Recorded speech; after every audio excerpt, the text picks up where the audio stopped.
and some of you are going to the UK. And this video is to just help you get more acquainted with the UK before you go. Um, why did you pick the UK? That's probably the biggest question people are going to ask you. So, what could you say? Why why did you go to the? Why are you picking the UK? I hope it's not only Harry Potter and fish and chips. The UK is very lively and exciting. Some of my students who went to the UK and Ireland picked UK for different reasons. Some of them are going to go to school there.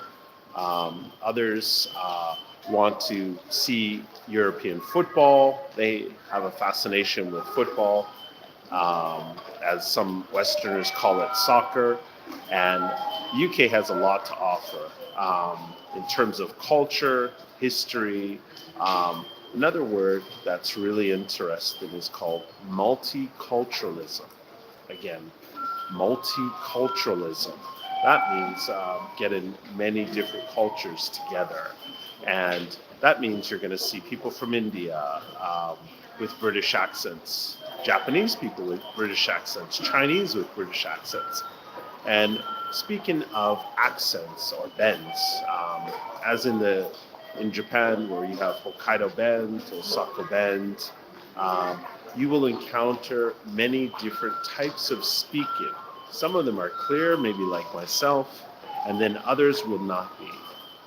There's different types of accents in the UK based on your salary. So the money you make could determine what type of accent you have in the job, to education. So education really changes people in the UK. So for example, if people go to Cambridge or Oxford, they're going to speak a lot more clearly, a lot more upper lip. Um, and that's going to be clear for people as opposed to if you meet people, for example, working on the train station or driving a bus or even at the pub. And the pub is a place where people like to meet. As coffee shops are popular in Japan, uh, for people to go and talk, the pub is a big place for people to talk. Not everyone will drink alcohol or beer. Some people just go there to talk. It's a conversation place to meet people and talk with others. So it's a great opportunity for you to go and meet new people. People say, let's go to the pub.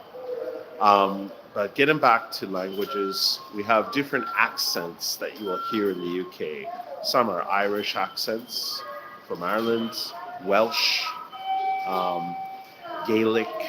Gaelic is a original language of sometimes Welsh people and Irish people.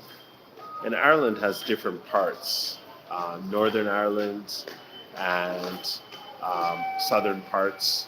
But there's other accents as well. You're going to hear Cockney, Geordie. You're also going to hear Scottish. So all of these accents sometimes come from different parts of the UK. So you'll definitely hear all of them in London if you go there. And most likely you'll go to London. There's two airports in the UK. One is Heathrow, that's the main airport, and another one is called Gatwick. Gatwick is one that you're going to hear a little bit, but Gatwick's sort of like the Haneda airport, like a second airport. And Heathrow is going to be like Narita. So when I flew in a few times, I flew into Gatwick, which is the smaller of the two airports. And it's kind of good to know the two airports again, Heathrow and Gatwick. It depends on what airline you fly. Things are always changing, so sometimes you'll fly into Heathrow, and then other times you'll fly into Gatwick. As far as friendliness, people are friendly in the UK, but sometimes you won't get friendly. So, of course, if you go out at nighttime and people are at the pub, you're going to get a different type of person versus the daytime. One shocking thing I noticed in the UK, especially when I went to other places like Sheffield, which was a bus ride a few hours away, and Newcastle. One thing I noticed is a lot of shops close at 7. I was a little bit shocked. Maybe in big cities, in Japan, things stay open a little bit longer, but it seemed everything closed quite early, and it was an interesting thing. And the only things that were open often were takeout places. This is where you can get takeout food. There seems to be a cycle. People go to the pub, they're drinking. People go home from work, they go to the pub, or they go to takeout places. And takeout places, again, you can get fish and chips, of course. You can get French fries, and chips and crisp are a little bit different. So crisp are the potato chips, I believe, and um, so those are good to know. When you go to the pub, you can get crisp, and those are going to be what the potato chips are. And chips are going to be French fries. So those are good to know, I believe, when you go to the UK. When you get to London, it's quite a big place and might remind you in some ways like Japan. I believe you pay the fare according to where you go in the UK. So in London, they have the subway is called the Tube. Again, the subway is called the Tube. And other quick things are the trunk or the back of a car is called the boot. Again, the back of a car where you lift the trunk is called the boot. And people that rent the apartments are letting a flat. Letting a flat. And that means to rent an apartment.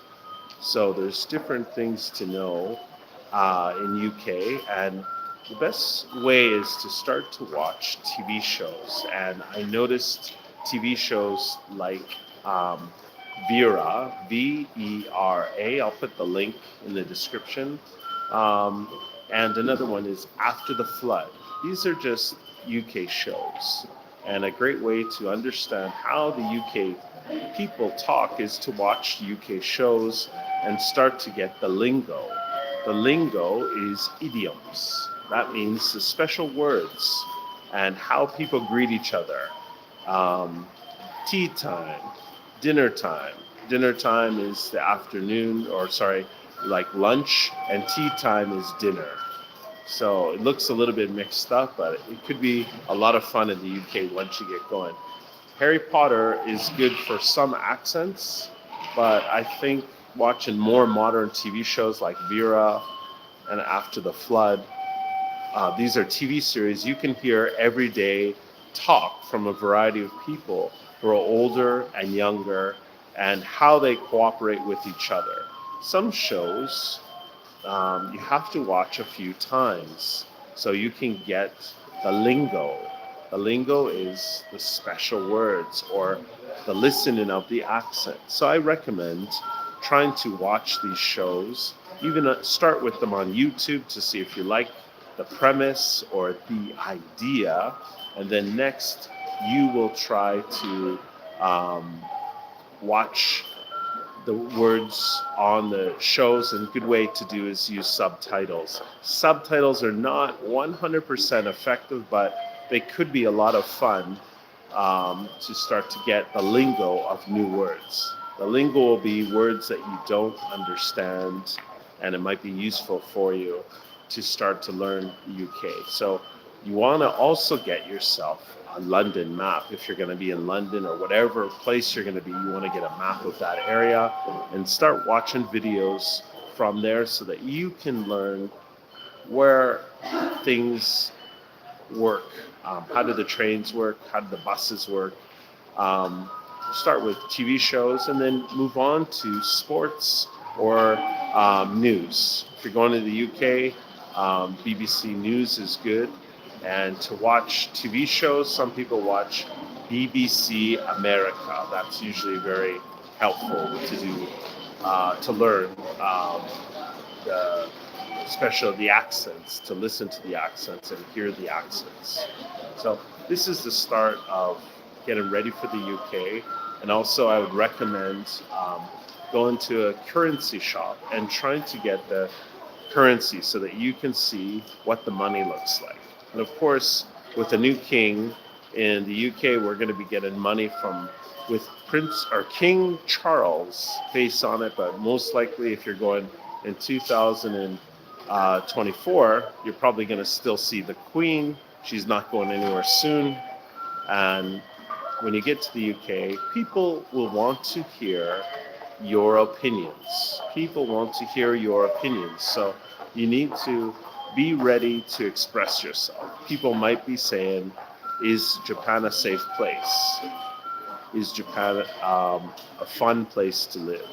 Most of you want a bit of change. So you could say it's a fun place, but I'm looking for some new changes. I'm looking to ante up, A-N-T-E, ante up, which means level up my English. So start with TV shows, listen to the news, and a final piece of advice is start listening to music.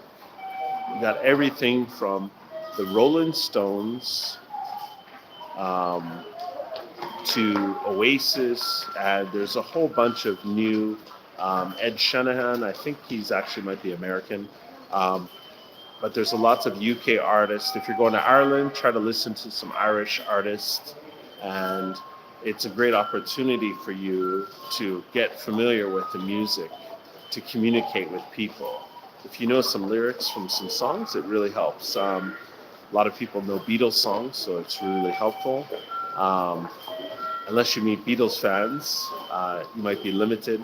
Um, and again, you can listen to some Rolling Stones, Led Zeppelin, the Who, the Monkees.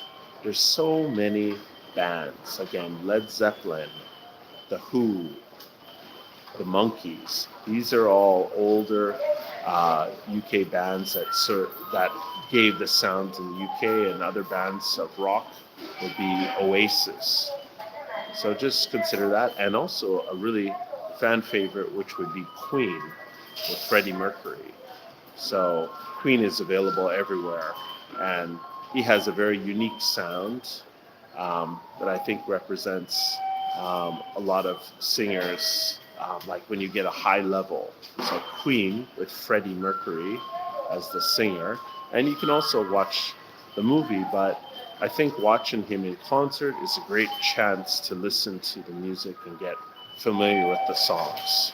Okay, We Are the Champions is one, and Bohemian Rhapsody is a fun song that a lot of people would probably sing at concerts or parties or in the pub, things like that. Okay, so that's our take on the UK. Be ready to exchange the pound. They also use currencies such as the euro. Okay, the pound and the euro. Okay, thank you very much for this take on the UK. Have a great day.